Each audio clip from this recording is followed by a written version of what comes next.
Remember, kids, if you don't clean out your basement, then a demon's gonna come along, possess your mom, then go to her sister, and therefore kill your entire family. Well, that's really dark. But anyway, I'm John Renton with the retro review of Paranormal Activity 2, Electric Boogaloo. Okay, so that's not the best view of that, but yes, I had the entire 6-movie collection of Paranormal Activity movies, and I thought that was going to be the entire collection, but then Paramount Plus said, hey, we're going to release a 7th Paranormal Activity movie. You know, because we were clamoring for that after the 6th one, The Ghost Dimension came out, except nobody was clamoring for that. But you can check out my review of Paranormal Activity Next of Kin, and also Paranormal Activity 3 and 4, where everybody got on the floor and did the dinosaur. Actually, the only person that fell on the floor in number 4 was the mom when she dropped straight out. That is not how Cirque du Soleil works. But anyway, let me know your thoughts on this movie in the comments, please. This is actually one of my favorite horror sequels, maybe not of all time, but at least of the last 20 years. I thought this was pretty goddamn terrific. Now, the Paranormal Activity movies are guilty pleasures of mine. I fully recognize that they are not all that great, the found footage stuff, even though it got revived with the first PA movie. I'm just going to start saying that because it's getting really goddamn wordy. And it was made on a budget of about, I don't know, a few pieces of rice and a shoestring. It was made for like 15 grand and made over 100 million goddamn dollars. So naturally, they were going to do a second one. And at least for the first 3, they tried to keep up with the continuity. And then they just kind of gave up by number 4, even though I don't mind number 4. The marked ones wasn't that bad. They actually had a character from this tie into that one. And then the Ghost Dimension that I talked about and was goddamn shit. Next of Kin wasn't bad. It was just unnecessary. This is when the series was still pretty goddamn good. And it was directed by Todd Williams. Such a Todd thing to do, to direct a PA movie. He directed The Door on the Floor and Cell. You remember that John Cusack, Samuel L. Jackson movie about cell phones that made people go goddamn insane, as opposed to now where people go goddamn insane if they don't have their cell phone? Not that I would know anything about that. If I knew where the fuck my I'm recording on my cell phone. I'm sorry. The, radioactive stuff has just, butchered my goddamn brain, melted it. I have nothing but a pile of goo in my brains, hence why you get videos like this. Moving hastily on from that, when I saw he directed Cell, I'm like, well, at least this was better. This is way better. Cell was just messy. It was a good idea, and that's it. Written by Michael R. Perry, who did Voices and The River. Christopher Landon, who did Freaky, Happy Death Day to You. And he's probably the most famous of the writers. And also Paranormal Activity Next of Kin. And then Tom Paps, not of Blue Ribbon fame. He did Titans.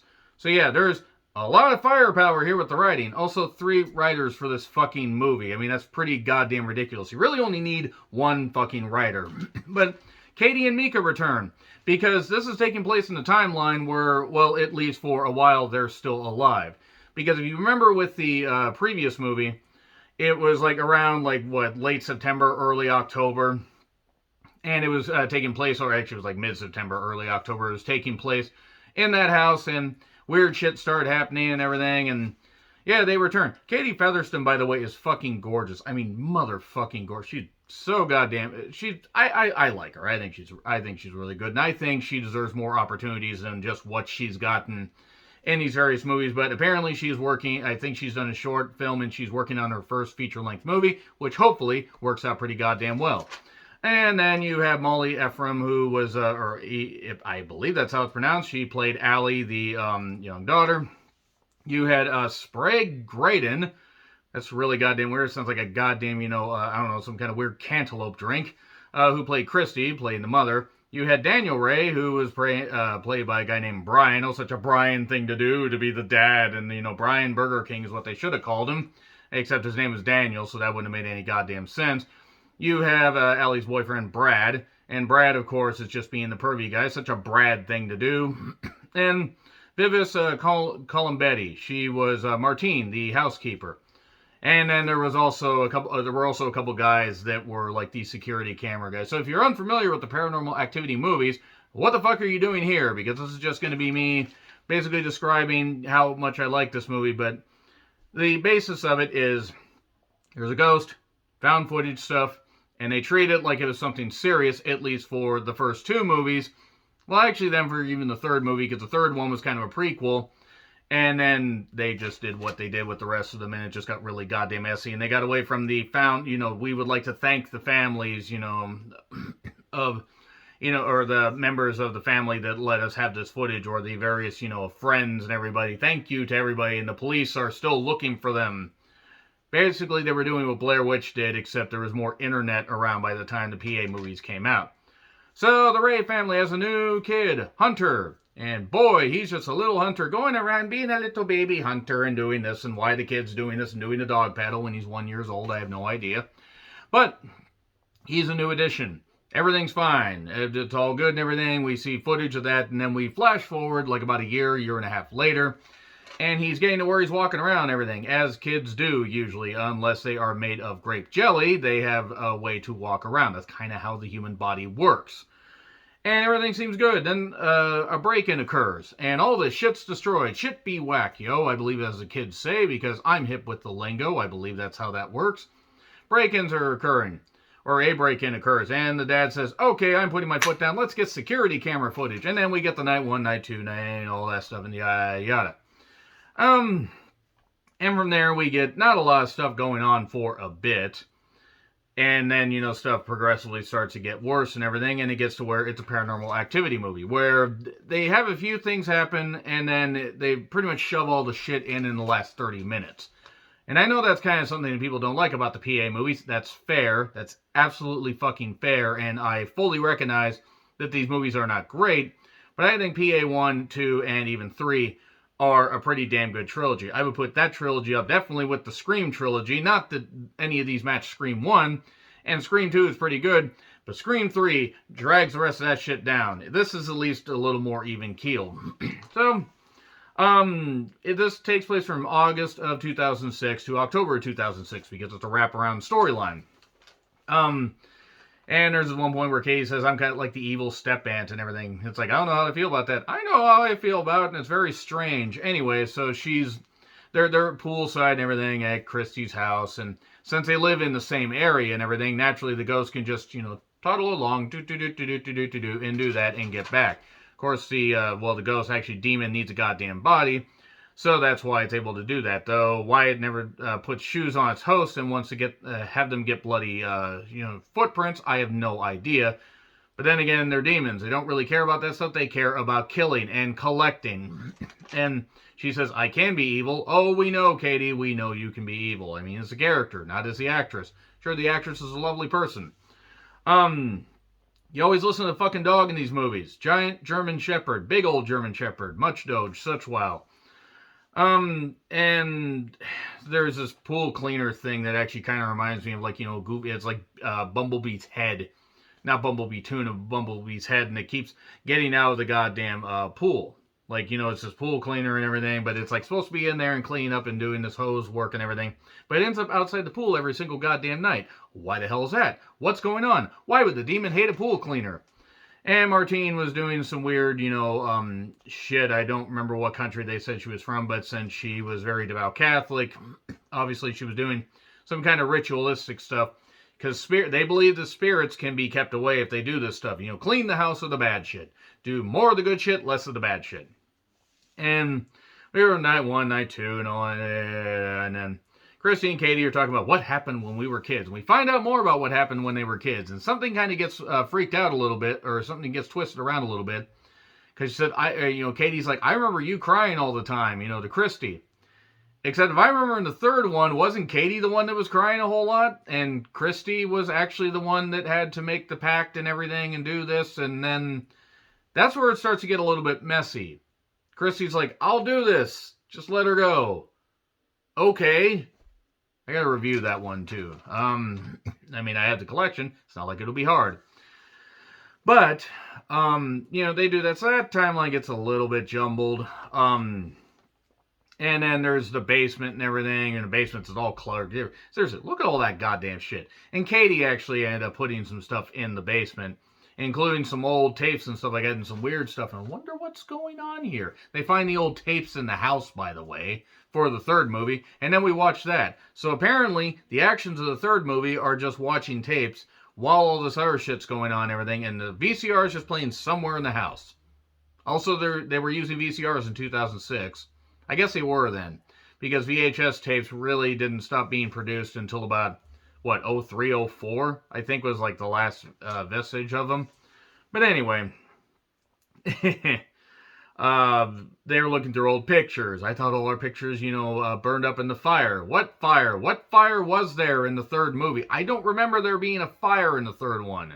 Maybe because I really don't remember. I don't remember the house burning down. I think they just forgot about some of that stuff by then.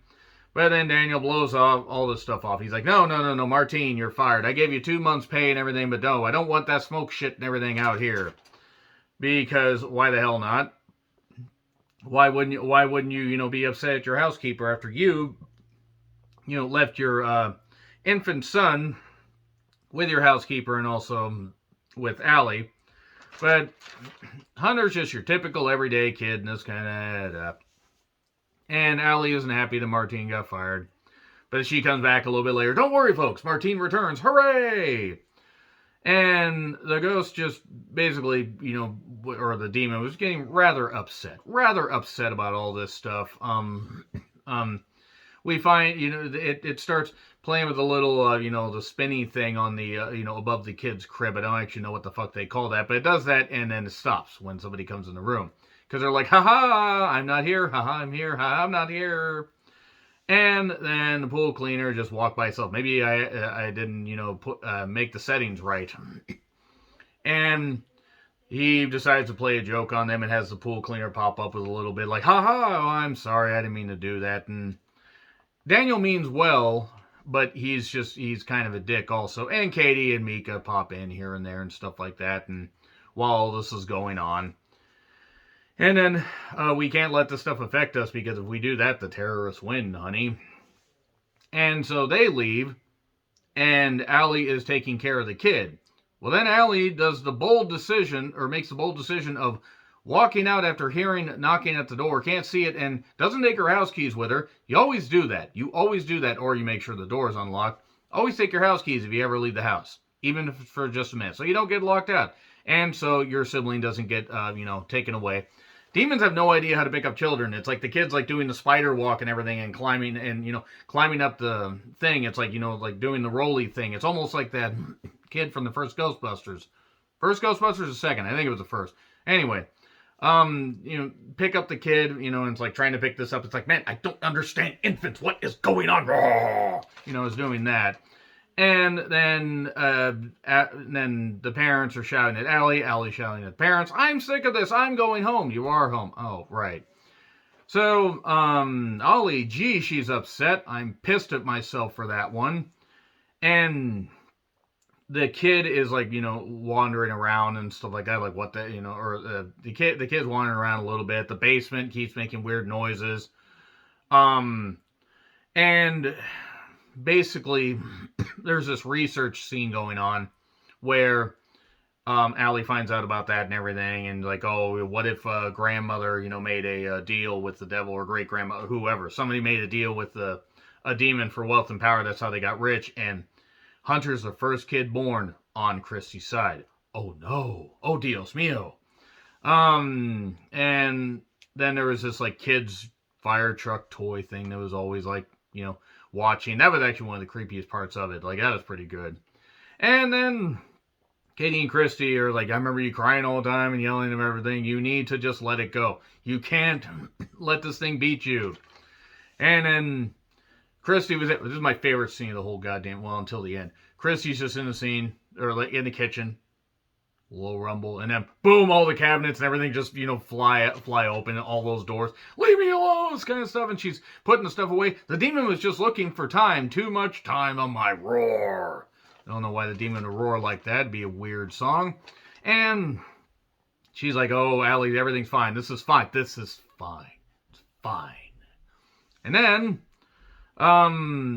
so the dog gets hurt. No, I know he got hurt off camera. I don't care. I don't like animal violence. But you had to get the dog out of the thing because you had to give them an excuse to leave the house. So Christy was like just taking care of Hunter.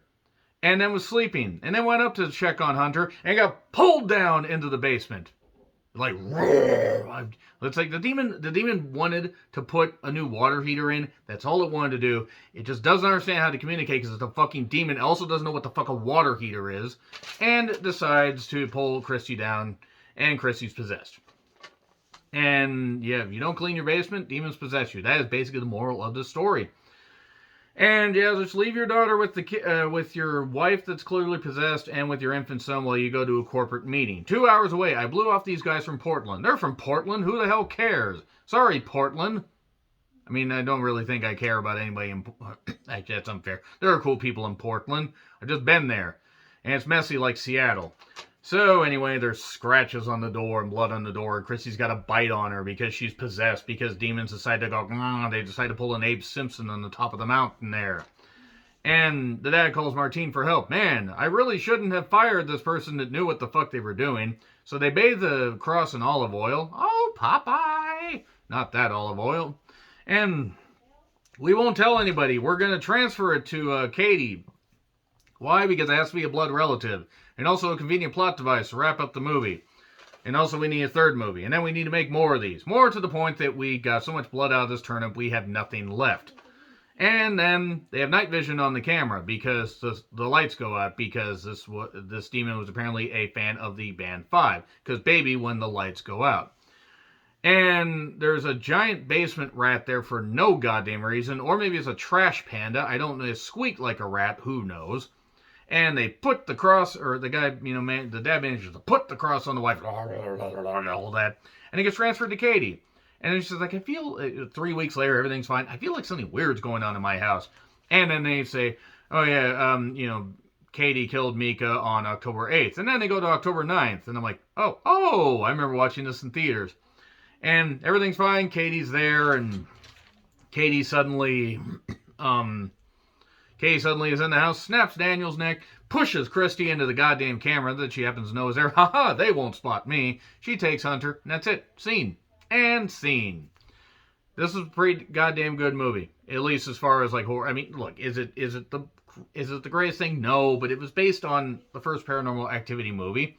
And it wasn't great. Like, as far as, like, if you look at it and dissect it as far as a film, but as a horror movie, as something that actually chilled me, sure. It was entertaining also. Anyway, agree, disagree with what I said, like, share, subscribe, Twitter handle in the description. I'm John Rutland. I'll see you soon.